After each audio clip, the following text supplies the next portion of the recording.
Okay. Sean Ross Sapp, Fightful.com, here with Mike Weber of Fite, which is, in fact, not being bought by WWE, I've been told. I've been completely confirmed it is not, but Fite is experiencing a lot of success. And I remember when it was, I believe it was called Flips back in the day. That's correct, yeah. Flips is our parent company. It actually started out as a very broad sports, entertainment, news, movies type channel and so forth.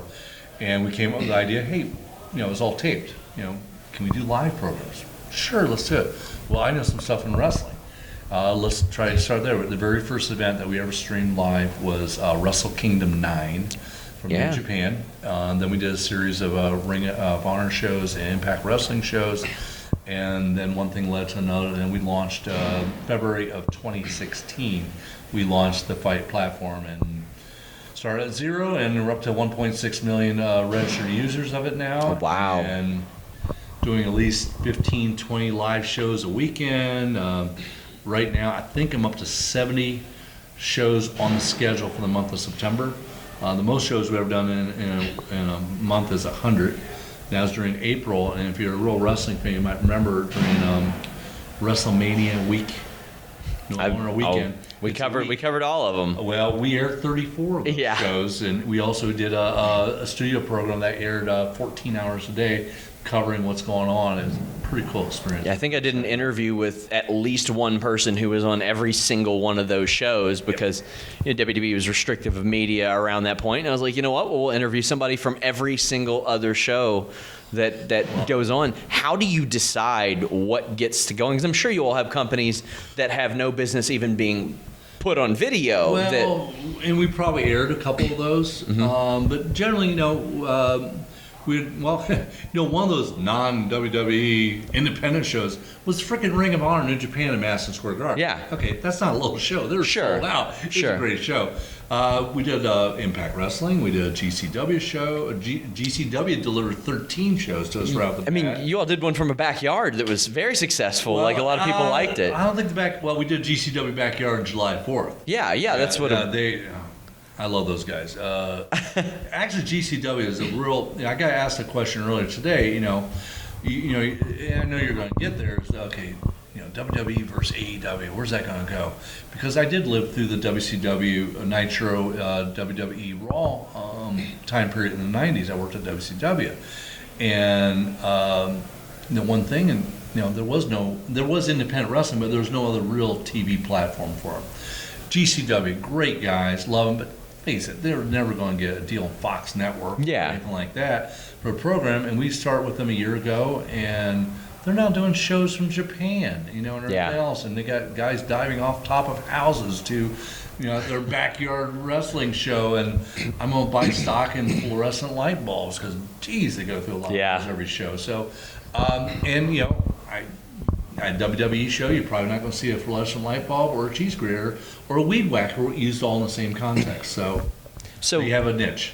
Is there ever anything that they're like, hey, by the way, guys, we're going to do this. Is this okay to run on your platform? Or do they just kind of have free reign? No, well, I won't. We do actually have conversations and stuff, and there's nothing. I mean, I've been around this a long time, a little more of a traditionalist, but we know there's a fan base there. Believe it or not, I think there's stupider things they could do than they do. Of course. And they don't do them, thank God.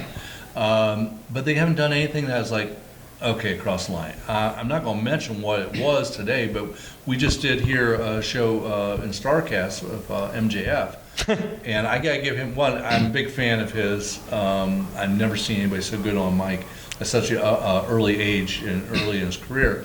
But there was one guy wearing I won't say it here, is a very offensive T-shirt. I know which one you're talking about. I know what you're talking about. And he handled it exactly the way I would want to handle it. I talked to him afterwards. I said it.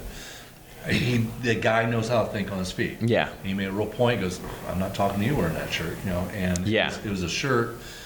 I think myself and my videographer saw it right before we walked in to interview you. Yeah, and crossed the line, didn't it? Yeah, of course. Especially considering that there are people sensitive to that situation that are here. I'm one of them. Yeah, of course. Yeah, very sensitive. Yeah. So anyway, let's not dwell on what we did. Not dwell on let's that. Let's talk about the good stuff. There is a lot of good stuff on Fite. I'm one of those users. I've really come to enjoy it. I remember the early days of when you mentioned Wrestle Kingdom and the Global Force Wrestling involvement in that. How did that come about? Because I remember when it was first brought up, like, hey, Global Force Wrestling, which many thought was going to be a company, was sort of what relationship was there?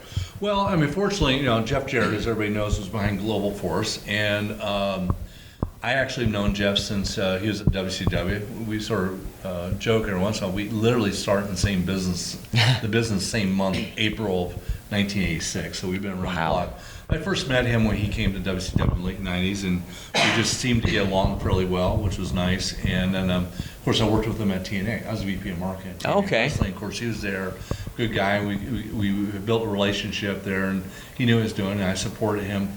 Global Force, actually, the whole Wrestle Kingdom thing started with his idea to work with New Japan to take it regular pay-per-view, and he brought me on as the guy to do the clearances, since that's what I've done for over 30 years with DirecTV and Dish and cable.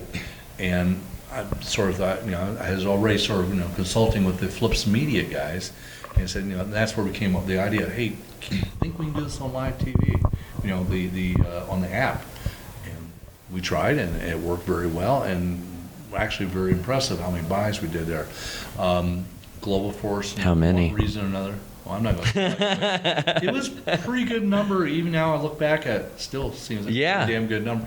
But he did the right thing. He got Jim Ross involved. Oh, yeah. And Jim Ross knew how the hell to market, and he was a great announcer for it. And matter of fact, we used Jim Ross as our spokesperson for the first year to launch our company. It gave us a lot of credibility. He was a great partner on this. I had a nice chance to talk to Jim again today. He's been a big supporter of ours, and I'm so thrilled for what he's got to do with AEW. I mean, it's sort of funny. AEW is hiring everybody I've ever worked with. It seems like, Tony Schiavone and Jim Ross, and of course, behind the scenes, the entire television production team.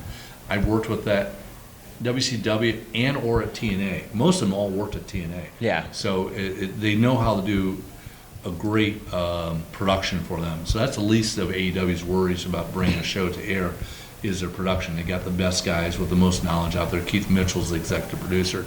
He's been doing this for 40 years. Long time. He knows what he's doing. What shows on the wrestling end of things like maybe surprised you? How successful they were? Like maybe a show you were like, yeah, we'll bring them on, and not to diminish those shows or anything, but maybe over-delivered. Well, GCW, I mean, I don't want to sit here and make this a GCW show, but they are definitely ones that, they've done real well. Sort of small and didn't have a long track record beforehand, and who have I almost think they're pinching themselves considering where they're at.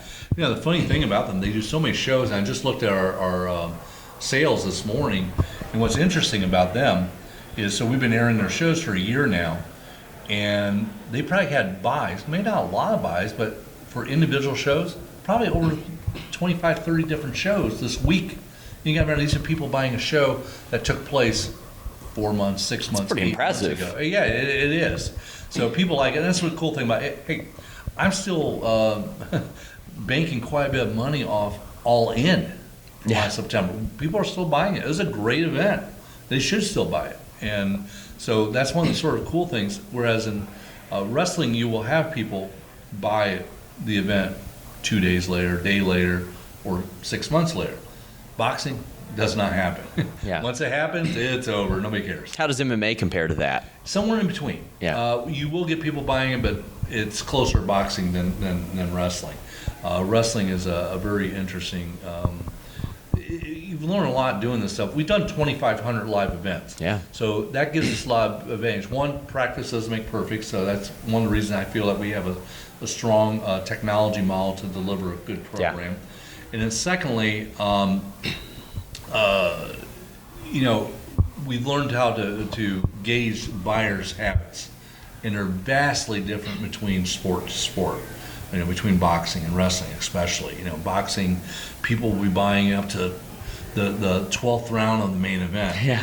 And if you've ever been to a big top of a heavyweight fight or any big fight in the T-Mobile in Las Vegas, nobody even shows up Yeah. till the second last match, 2 hours into the show. You know every seat's sold. Tune in at midnight, East Yeah, Coast. yeah, tune That's in, what you always or hear. Buy at midnight. Buy at midnight. Whereas wrestling, tomorrow at All Out, the doors, they open at, I think they open at 3 or 4 in the afternoon. There'll be people at 8 o'clock in the morning staying in line for a seat they already have assigned to them. Yeah. And so it's so vastly different, and everybody wants to see the very first minute.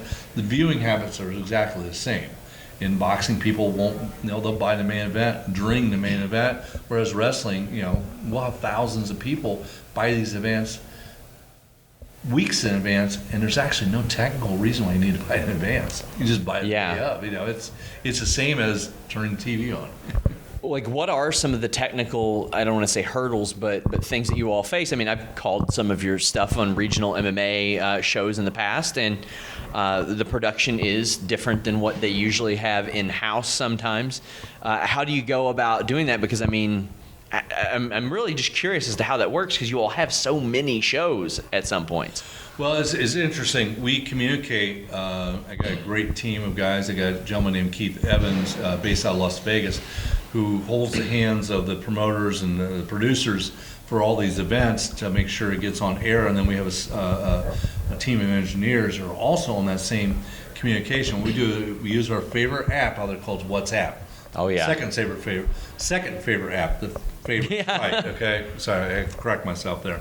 But it's a great way to communicate because it actually works anywhere and everywhere. Mm-hmm. And we'll have somebody. Our engineers are based out of Bulgaria, Keith's out of Las Vegas, and matter of fact, they're working on right now doing the testing for a boxing event out in Nigeria tomorrow morning. Ooh.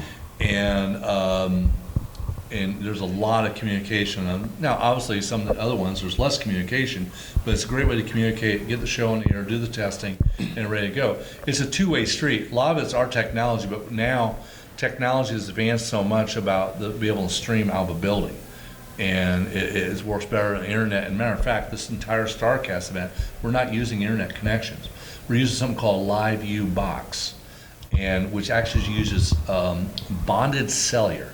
So essentially, it's like sticking a bunch of cell phones together. Wow. That's essentially what it is. And it's actually cards and not phones. We don't line up a bunch of iPhones together. But it's a Verizon, it's a T-Mobile, it's an AT&T, and you put it together, and it's been flawless for us.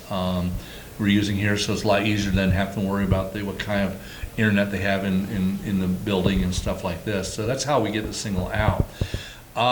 Generally, we don't have too many problems with that at all. And then, of course, when we get on our platform, they're using servers all over the world.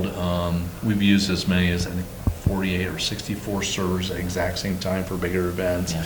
It's all about, there's some shows where we really only need one server. It's not all home runs. So as we wrap up, I mean, I know I heard it, so I'm sure you heard it being in the business. A few years ago, people thought pay-per-view was dead, and it's not. I mean, there are subscription services, obviously, but you all are finding great success in what you're doing. It's funny you should say that. I've been hearing about pay-per-view being dead, and I've talked to friends at In-Demand Cable and stuff, and Mark Riccardi is one of their senior VPs. He's worked there, it's got to be over 10 years now. And he goes, I've been telling that because I still have a great job, and we still keep making more money each year, so it's there. The one thing that's really interesting is when we launched, we had everybody say, you need to be a subscription service and count on getting the revenue every month, and it's always there. And now there's so many subscription services out there, it's hard to make a room for it. And not everybody wants to have 22 different subscriptions. More expensive than cable was. It really is. And so actually the model we have is, I don't know if it was planned or we're lucky or it just works out that way. But what we're doing right now seems to be one of the better business models for both the consumer as well for our partners and our own company.